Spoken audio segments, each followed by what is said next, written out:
Just say the word. Just say the word. Just say the word. Just say the word. Just say the word. Just say the word. Hello, I'm Paul Manjel. I'm Balnur Kseni. And I'm Yulia Stancheva. Welcome to Just Say the Word, a podcast in which we pay homage to our relationship with words, their meaning and their power to create our world. Everything begins with a word. Words have the undeniable power to heal or to hurt, to lift someone up or bring them down. Words can define our beliefs and influence our behavior. In every episode, we invite a special guest and ask them, what is your word? What does it mean to you? Where does it come from? As we immerse ourselves in the world of each guest, we will tell you the story of their chosen word and how it relates to their life's experiences, successes, and achievements.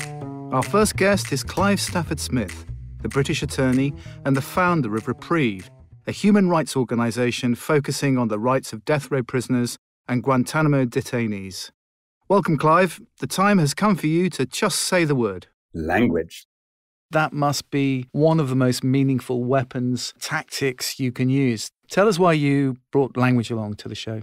Well, it was actually one of the early lessons I learned during capital trials. What I would pass on to my students these days is probably the most important lesson, and it goes a bit like this. The first capital trial I was doing was in Georgia, and I did what any pompous English twat would do, which is I quoted Shakespeare at the jury, "The quality of mercy is not strained, it droppeth as the gentle rain from heaven," about why they should show mercy.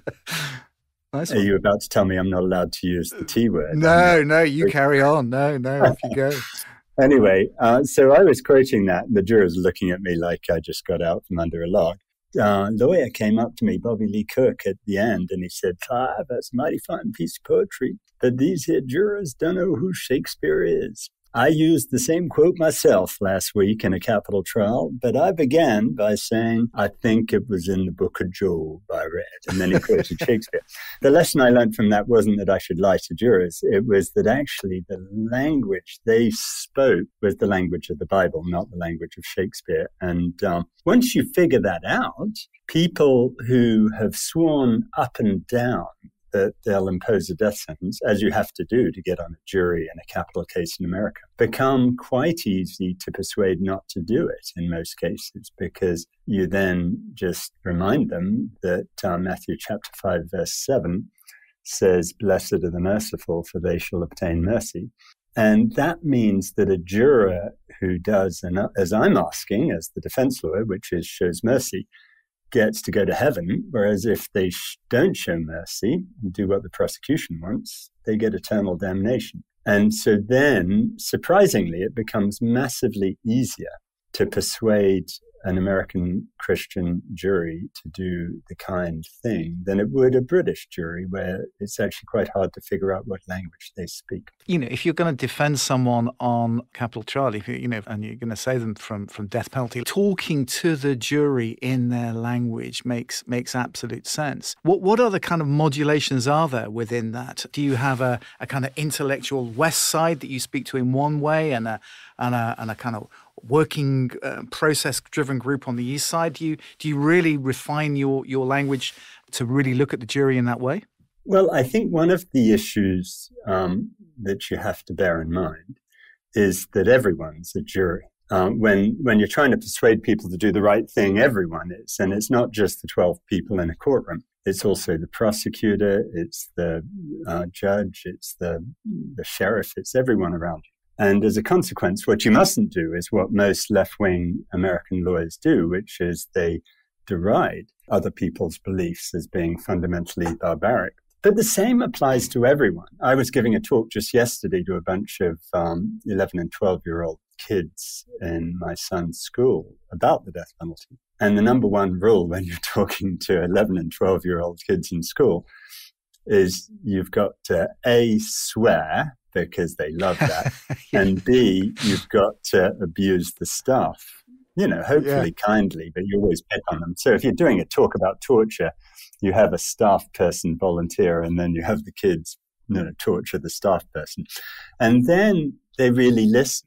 And so it's true for everybody in life. And it was a lesson that I didn't realize when I started out, but I think now if you're going to persuade people, you've always got to know what language they listen in. Absolutely. And I was thinking about this earlier because the use of that word or that phrase, death penalty, to mean something like the ultimate sanction or something that you do to people, because they've done something bad themselves. You're fighting to a certain extent, not just the idea that you're going to kill someone, but the kind of throwaway notion that death penalty is a thing that we use as an ultimate sanction. Well, you're right. I get what you're saying. And actually, one of the most important things with a very, very serious issue like that, like life and death, which unfortunately is what I deal with every day, is you mustn't take it too seriously. And you've got to figure out a way.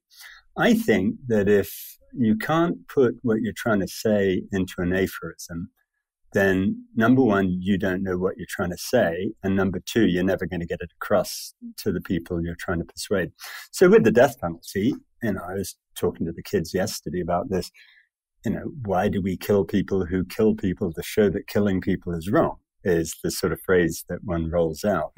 Because it's just a very simple way of reducing something to a comprehensible but rather silly sounding thing. And, every trial I've ever done, I've had an aphorism. And what you do is what Roger Waters told me he does in his songs for Pink Floyd and now himself, which is, and you'd know this, Paul, from your own musical talents, which is that you have a very, very repetitive refrain, which is catchy. And that's true of songs, but it's also true of trials. And so, for example, when you're dealing with a case that revolves around a snitch, which so many cases do, I tend to use the aphorism, everyone hates a snitch. And then you ask jurors in jury selection, tell me your favorite story, the one you most remember about some tattletale in school who told a lie about someone you care about. And you get everyone talking in the language of everyone hates a snitch. And soon that becomes the total focus of the trial. So when the snitch takes the stand and you cross-examine the snitch about, why don't you tell these jurors the snitch who snitched on you, who you hate most? Yeah. There's nothing that person can say, right? Because if they tell a story about how some nasty snitch told lies about them, that just makes your point. And if they deny it, no one believes them. And the entire case now revolves around this very simple phrase. And I think that's how you get people to pay attention to the essence of whatever it is, whether it be the death penalty as a nasty, unpleasant concept or the trial of someone you're helping. Yeah. That's got a lot to do with the ability to control language and manage language. But what happens when language gets translated in some way, or language when you can't control it, or it gets lost or misplaced, or people misunderstand? What kind of situations can you get into when that happens? Well, you're just reminding me of one of my favorite Guantánamo stories, which I think I've told you before, and forgive me for that. But it involved a very young chap who was 14 years old, called Mohammed El-Ghorani. And Mohammed his family was from Chad, but he'd been brought up in Saudi Arabia. And the Saudis, when it comes to racism, really make Mississippi look quite good. And if you're young and black and not really Saudi, then you're not allowed to go to secondary school. So Mohammed was a really smart kid, and he managed to change the date on his passport and went to Pakistan in 2001 to study English and computers. And he gets there, and he's doing that in Karachi, which I should say is 1,000 kilometers from Afghanistan, when 9/11 happens. And there were a bunch of bounty stickers going around, offering money for turning over Muslim men to the US. And he got turned over for a bounty of $5,000, a lot of money there. And he starts being interrogated, and the US had a bunch of interrogators who obviously didn't speak Arabic. And so they were using a Yemeni translator. Okay. And in Yemeni Arabic, the word zalat means money. But in Saudi Arabic, it means salad or tomatoes. Okay. And so they're asking this 14-year-old kid who's never met a white person before. There's all these Americans saying, oh, when you went to Pakistan, what zalat did you have with you? And he thought they were talking about salad. Okay. So he's quite taken aback. And he says, I didn't have any. And they say, well, you have to have zalat when you're in Pakistan. And he said, no, I could get zalat anywhere I needed it. And so at that point, the CIA people thought, well, obviously he's an Al-Qaeda financier then, if he could get money anywhere he needed it. So they say, where could you get zalat in Karachi? And he lists a number of vegetable stalls that he could remember from Karachi. And they write all of this stuff down. Oh, wow. That night, he's in the cage they're holding him in between interrogations. And he said, wow, I just had the weirdest conversation with these Americans. They wanted to know where you could get tomatoes in Karachi. And some old Yemeni told him, I think you had a misunderstanding. So he goes back the next time he's being interrogated and said, I was talking about tomatoes. You were apparently talking about money. And they didn't believe him. And he ends up getting taken to Guantánamo Bay for several years, where he learned very good English, by the way, and made up songs that he would sing at the American Guards that they didn't like. But all of that revolved around this ridiculous misunderstanding about language. Yeah. Using language these days, people have to be so careful, not only in the legal context, pretty much anyway. But it's quite fun when they make mistakes sometimes. I mean, I had a thing going on in Guantánamo where I'd tell all my clients about Brer Rabbit. And the way to deal with the U.S. government was to assume that we're Brer Rabbit, who's the little, clever, but slightly arrogant rabbit, and they're Brer Fox, who is the big, powerful, and amazingly stupid American government. So I would describe this whole, Brer Rabbit and the tar baby to them. And, that worked pretty well in English. My French, well, you'll deny it, but my French is good enough to tell Brer Rabbit stories. But when it got to Italian, I couldn't remember the word for rabbit. Yeah. And I finally remembered coniglio, I think it is. And so I tell these stories, and, it's quite confusing for these poor Muslim men in Guantánamo to have me banging on about rabbits. But what amused me a couple of years later was when it came back around. And, the intelligence officers in Guantánamo, and I use that word loosely, had heard this, and it had gone around like Chinese whispers. And they'd decided there was some escape plot called Rabbit, codenamed Rabbit, that was going around Guantánamo Bay. So I kind of love it. Kind of with tunnels and, the whole works. Yeah. Just touching on one thing, your education, where you came from, the language that you use. I think an education and plenty of language helps. How do you actually manage your Englishness and your public school background and your very high level of education? How does that play out within language and within your job? Well, it's actually a massive advantage because there was a study in Georgia where the average person thought that someone with a British accent was twice as smart as they were, which obviously is a prejudice that's incredibly favorable, and that was fine. But for example, this woman came up to me after a trial and she said, I love your accent. I didn't understand a word you said from beginning to end of trial, but I could listen to you all day. And I'm slightly concerned that you're doing a death penalty case and she says she doesn't understand you. But people were just generally incredibly kind on that, which was really nice. So overall, I didn't have a problem. I've got two problems. One is I simply, even though I have an American passport, and I've lived in America a quarter of a century, I simply can't say the word water in a way that people in McDonald's understand. So what do you get when you say water? You say water. Water. You try H2O, that's certainly not going to work. One last question, Clive. Just on back to language and the use of this word reprieve. What was the thinking behind choosing reprieve? Well, as I'm sure you know, when you're choosing to name a non-profit organization, the number one rule is you go to the pub with your friends. And it's like a band. It is. And you've got to have people who have a good imagination. And there are a couple of points. Yeah. You can either have a charity that has a good acronym, So the one I had in New Orleans was a dreadful title, the Louisiana Capital Assistance Center, but actually the LCAC sounded good. Or you have one with a pithy single word or something very short, which is why we had Reprieve. And there are some that work really well in different ways. So I think Amnesty International is a great name. Yeah. And you call it Amnesty, you call it AI. And AI has positive ring because it's artificial intelligence sort of thing. So there are these rules that you want to do. And, honestly, I never thought Reprieve was such a great name, but it did mean that we were trying to reprieve someone off being executed. And the new nonprofit I set up, originally we were having some clever 3DC thing, but I don't think that makes any sense. So we're now looking at another one, which really describes in a joyous way what we might be. And I'm thinking of pinching the title, The Justice League, or just Justice League. Oh, wow, yeah. Because then we can choose.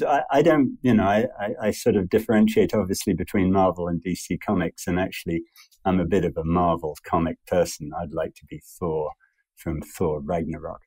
So, I'm thinking of changing it to the Justice League. And if they have problems, which I don't think they have a right to legally, we can always change ourselves to Justice Legal or something clever like that.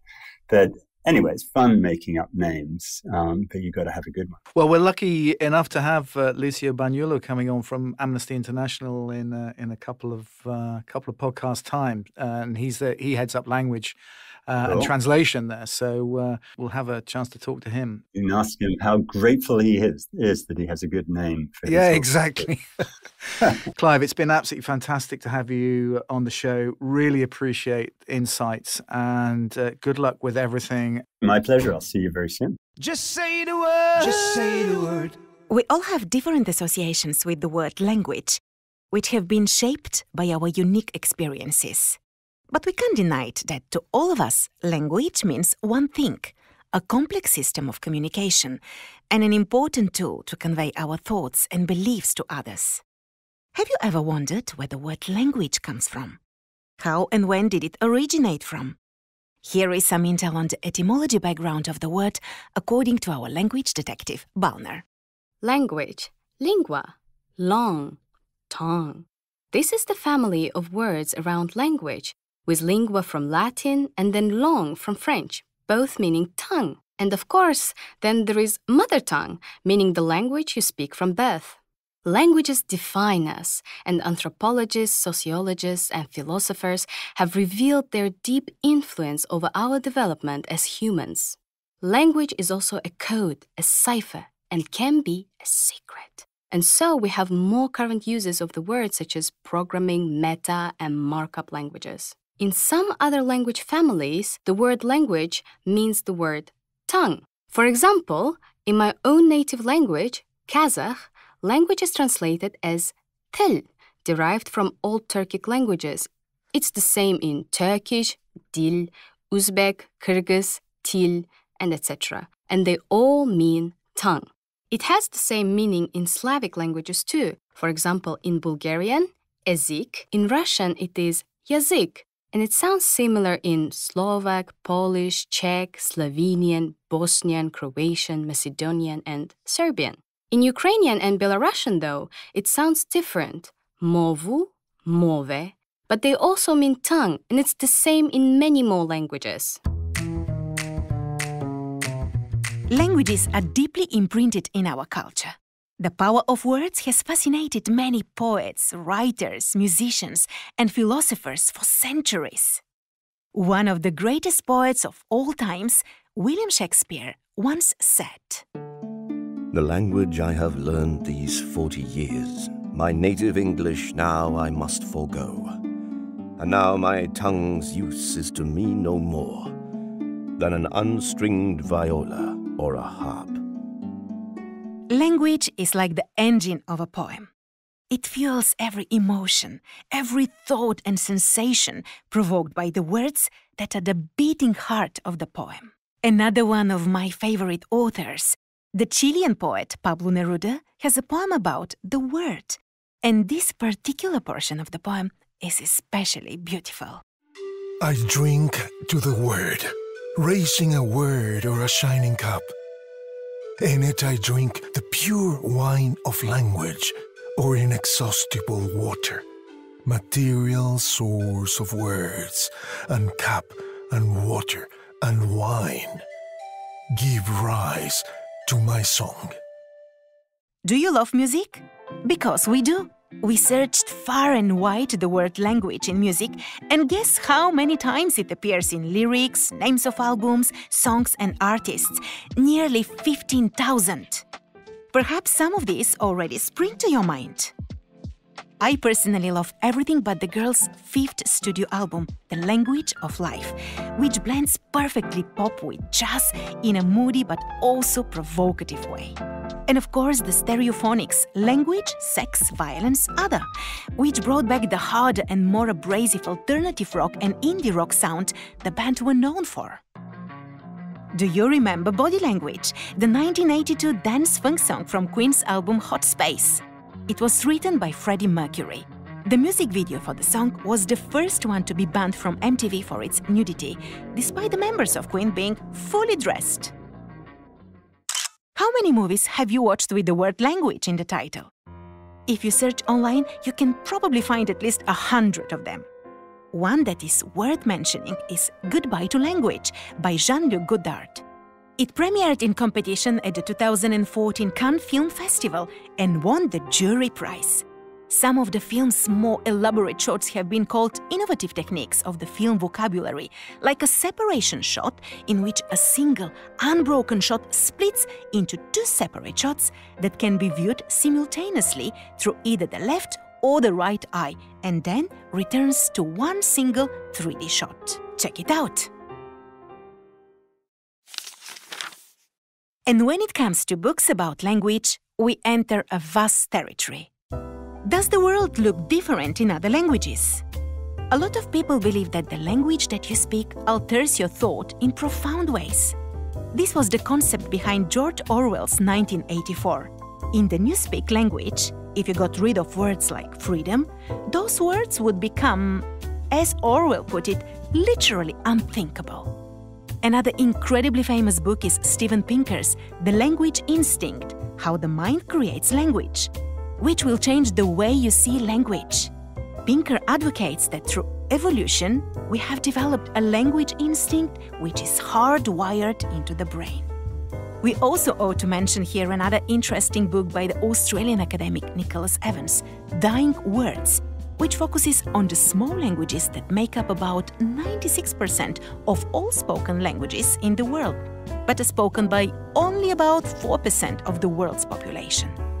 Evans gives you an idea of how the world seems when you speak a very small language and how you interact with lots of other groups who also speak very small languages. Lastly, we have to bring into the spotlight the book Linguistic Diversity by David Nettle, who is an anthropologist of language. The book has a map showing the thickness of languages on ground. This is how many languages there are per unit of area, which correlates very well with the temperature. Nettle shows that just as there are more species per unit of area in the equator, so there are more languages more thickly spread in the equatorial areas than there are in the rest of the world. Isn't that fascinating? Ludwig Wittgenstein famously said, "The limits of my language mean the limits of my world." Do you agree with that? Let us know. Just say the word. Just say the word. This episode was produced by me, Yulia Stancheva, for Alpha CRC. My co-hosts are Paul Mangel and Balnor Jekseni. Sound design, Alpha Studios. Audio engineers, Gerard Rodriguez and Mikosh Nanazi. With special thanks to our guest, Clive Smith, and our talented voice actors, Kenny Blight and Gabriel Porras. If you like this show, please rate, leave a review, and subscribe so you never miss another episode. Thank you for listening. We will be back in 2 weeks' time. Just say the word. Just say the word. Just say the word. Just say the word. Just say the word.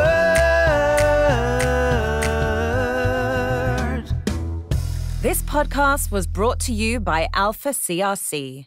Global enterprise localization, local user experience.